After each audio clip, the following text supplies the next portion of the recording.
ذی الحجہ کا مہینہ جب شروع ہو جائے تو رسول اللہ صلی اللہ علیہ وسلم کی کچھ ہدایات ہیں اس کے بارے میں۔ آپ صلی اللہ علیہ وسلم نے صحیح حدیث میں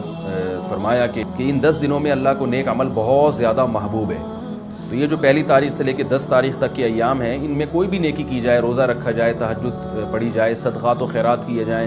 یا کوئی بھی نیکی کا بھلائی کا کام کیا جائے تو اس کا ثواب عام دنوں سے زیادہ ملتا ہے۔ دوسری بات یہ کہ یہ جو ایام ہیں ان کی قرآن مجید میں قسم بھی اٹھائی گئی ہے، والفجر ولیال عشر، قسم ہے فجر کی اور 10 راتوں کی۔ تو جمہور مفسرین اس طرف گئے ہیں کہ ان 10 راتوں سے مراد ذی الحجہ کی راتیں ہیں، تو ان کے دن کی بھی فضیلت ہے اور رات کی بھی فضیلت ہے۔ اور رسول اللہ صلی اللہ علیہ وسلم نے ان ایام کے بارے میں فرمایا کہ جس شخص کا ارادہ ہو، صحیح حدیث ہے، جس شخص کا ارادہ ہو قربانی کرنے کا تو اس کو چاہیے کہ ان دنوں میں اپنے ناخن اور بال نہ کاٹے۔ بہتر ہے، مستحب ہے، کوئی فرض واجب نہیں ہے، لیکن افضل یہ ہے کہ جس نے قربانی کرنی ہو